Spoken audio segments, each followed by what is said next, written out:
Salut, content de te savoir sur ma chaîne en ce moment. Je suis Francis Kimou. Dans cette vidéo, nous parlerons du 6e principe directeur d'ITIL qui est resté simple et pratique.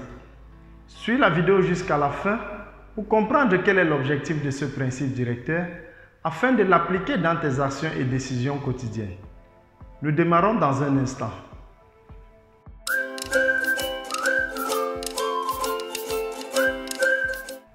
Restez simple et pratique. Ce principe directeur recommande de toujours utiliser le nombre minimum d'étapes pour atteindre un objectif. La pensée basée sur les résultats devrait être utilisée pour produire des solutions pratiques qui donnent des résultats utiles. Si un processus, un service, une action ou une procédure ne parvient pas à fournir de la valeur ou produire un résultat utile, supprimez-le simplement. Lors de la création d'un processus ou d'un service, vous devez garder en mémoire l'existence des exceptions et savoir que vous ne pouvez pas toutes les couvrir. Essayez de fournir une solution répondant à chaque cas particulier entraîne généralement des complications excessives. Une bonne pratique consiste à concevoir des règles permettant la gestion des exceptions en général. Si vous devez par exemple définir un plafond d'endettement pour vos clients, plafond au-dessus duquel le client ne peut plus être facturé sans paiement préalable, il serait difficile voire impossible de faire ce travail pour chaque client ou chaque type de client. Il est recommandé de définir un plafond d'endettement général et fixer les règles de gestion des exceptions. Si un client atteint le plafond d'endettement général et respecte certaines conditions, il pourra faire l'objet d'une dérogation.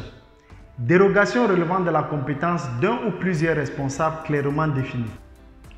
Concentrez-vous sur des choses simples qui créent de la valeur et mettez de côté des processus complexes qui existent simplement parce qu'elles sont utilisées depuis longtemps.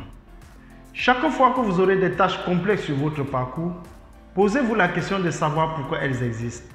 Et sauf raison solide et réelle, simplifiez-les.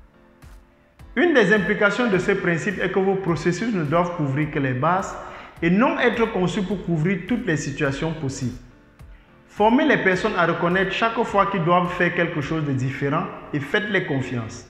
Si tous les membres d'une organisation connaissent bien les principes directeurs d'ITIL, ils doivent pouvoir prendre de bonnes décisions dans la plupart des situations.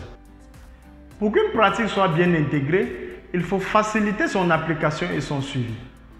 Bien que ce principe paraisse évident, il est très souvent négligé, ce qui entraîne des méthodes de travail trop complexes qui optimisent difficilement les résultats et minimisent rarement les coûts. Sur ce, je te dis à très bientôt pour une nouvelle vidéo où nous parlerons d'un autre principe directeur d'ITIL. Bye bye.